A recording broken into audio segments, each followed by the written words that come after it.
Welcome to The Real Deal, where it's all about real estate and related businesses in central Massachusetts and northeastern Connecticut.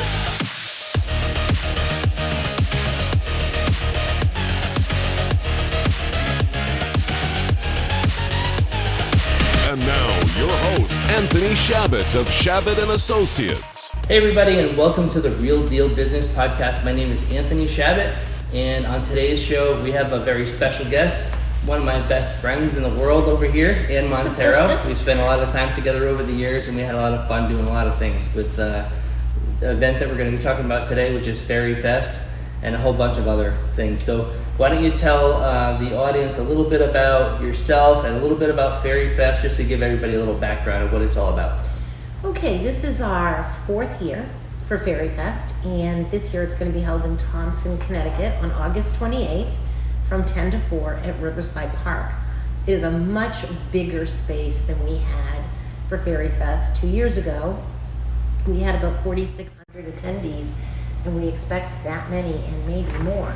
We have almost 100 vendors this year, and that includes some food truck vendors.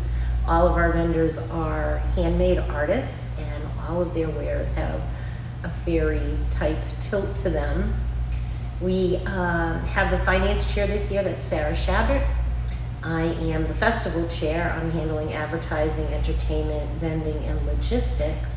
And our gold sponsor this year is Tony Shabbat of Shabbat & Associates. This year we have, as always, community involvement. We have the Fairy Garden Contest, and you have to have your fairy gardens ready by August 28th. The Fairy Garden door installation will be ready August 1st. There are 17 local artists that have signed up to be fairy door artists. We have school involvement this year. The Thompson Elementary School is going to be making fairy houses, so we expect that will be adorable, and you'll be able to see all those houses at Riverside Park. Our resident artist this year is Steve Vayu. He's creating a large fairy door, large enough for everyone to pass through, where they can pick up fairy door maps and more information about the festival. Our resident photographer this year is Andrew Irby, and I will say there will be fairy photo ops everywhere, absolutely everywhere. Almost everyone comes dressed up in fairy costumes. We have gnomes, we have bad fairies. It's a lot of fun. For entertainment this year, we've got the fairy hopscotch again. We have the Bubble Guys coming from 1 to 3. We have the hula hoop dance party again. That's happening from 11 to 12:30. We have a puppeteer coming again with Quinn the Puppet. We have our fairy butterfly harpist coming. She's going to be playing her harp from 1 to 2:30. And we still hope to have a band. And we hope to lock that down this week. So I'll be giving you more information about that on the Facebook page. The Fairy Garden map should be available August 1st. Any information that you're looking for about the Fairy Fest is on Facebook. We have our Facebook page called Fairy Fest 2021, Thompson, Connecticut. If you want to be a vendor, you can find the app there. If you want to be in the Fairy Garden Contest, you can find that application there. And we also have an app there if you're interested in being a volunteer. We do need some volunteers this year.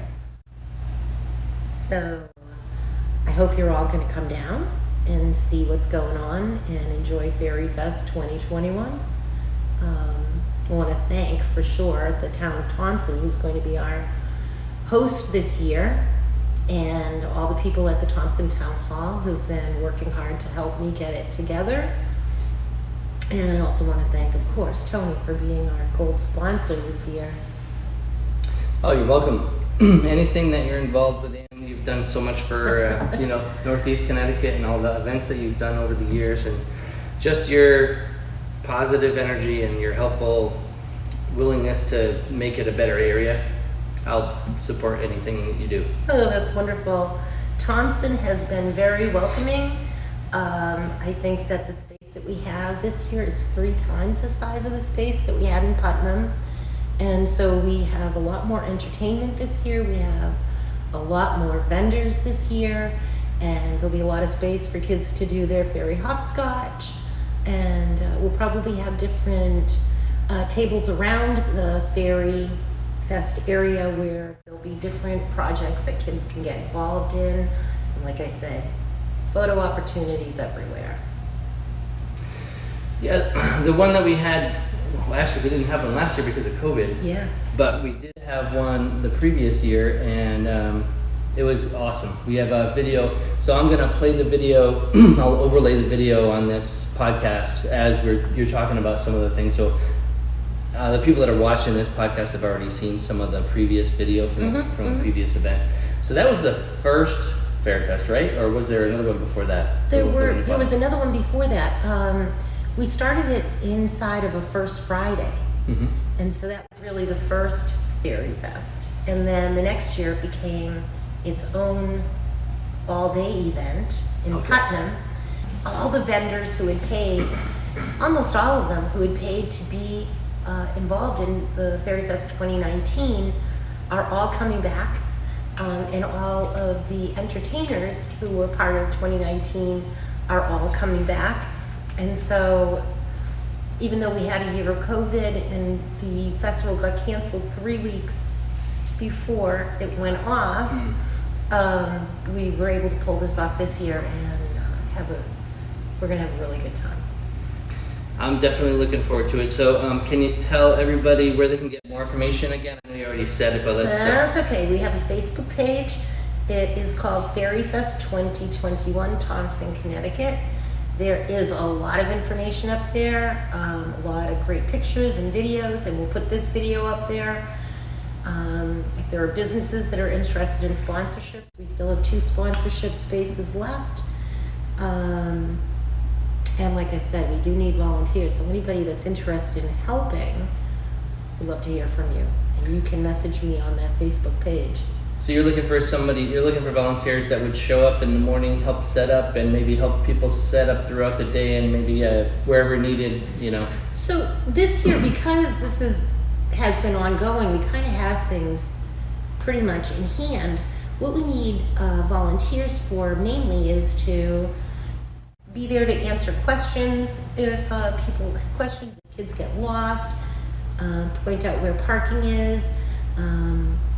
We'll have constables and things down there, and there's going to be plenty of parking. So volunteers would more or less be just to kind of keep things organized. We're still looking for our vendor manager this year who will tell the vendors where their spots are. For the most part, it's just helping people cross the street, and you get a great Fairy Fest t-shirt if you volunteer. Okay, very cool. So I think you probably already went over this also, but I always like to repeat things a couple times because people may have missed it or been distracted on that part. What can people expect? Who should come to the event? What should they wear? How should they dress? Is it like, are they going to dress up like fairies? Are they going to dress like wizards? Or what do you think?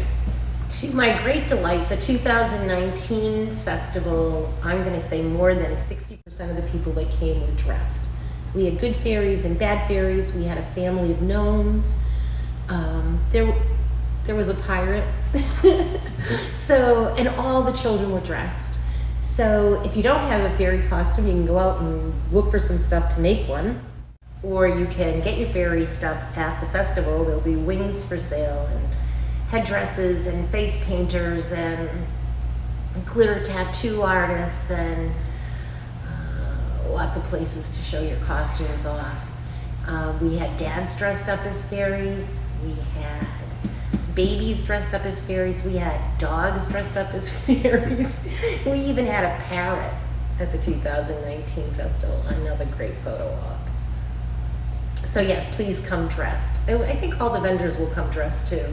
Yeah, it's a very festive event. It really is. You want to come prepared, and you don't when you get there. If you're not wearing a costume, you might have wished that you worn something to Yeah. be a little bit festive. Yeah. Because when I went there, I said, no, I didn't really know what to wear, but the mayor was actually dressed up in a tuxedo The with mayor a top hat. Putnam, Barney Yeah. Sinet, he was in a purple tuxedo with a top hat, and he made it Fairy Fest. He made a proclamation that Fairy Fest would be an every year event, and it's gonna be. I'm pretty excited. The dress up part of it is, I think, the most fun part for me.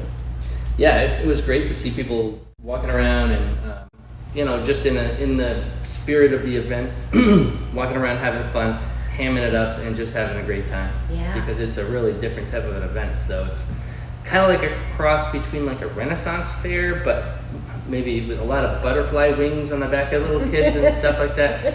And it's just a great event. Like if that event was going on when my daughters were, of that age where they could really, little princess age or something like that, when they're somewhere between the ages of 3 and 10, they would have been in heaven. So, Yeah. really fun. Well, we had a lot of teenagers last festival, and so it does appeal to all ages. Grandparents came, and newborns came.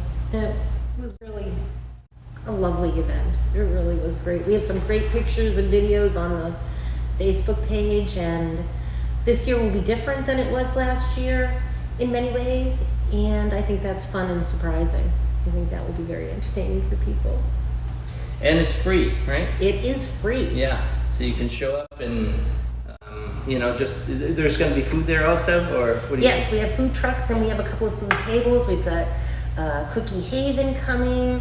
We have a cupcake person. Of course, we have kettle corn coming, and ice cream, but hopefully we'll have some lunch food too, because it's an all-day event. We want you to stay all day. There'll be entertainment all day. Awesome. Well, thank you so much for all you do for Northeast Connecticut and creating Fairy Fest and following through with carrying on the tradition, because it's a really great event. You're very welcome. And I have to say, I totally enjoy it. It is really fun to see the kids come and be so enchanted. We have a fairy godmother who is with us in 2019, and she'll be back again this year. That's Clara Costavio. And the kids just loved the fairy godmother aspect of the show, and so we'll be pushing that a little bit bigger this year, a little bit more fun. And you said that people can go to the Facebook page for more information. Is there, just click the message button so that they can send you messages? Or Yeah, is send that me the best? messages if you want to be in the fairy garden contest, if you want to make a fairy door for the fairy door trail, if you want to entertain, or any other things that you think I need to know, message me. So August 28th, Riverside Park, Thompson, Connecticut, 10 to 4, right? Yes. All right. Ann Monteiro, thank you very much for being on the Thank podcast. you, Tony. It was a pleasure. Thanks everybody for watching. My name is Anthony Shabbat from Shabbat & Associates Real Estate Group of EXP, and we'll see you next time. Have a great day.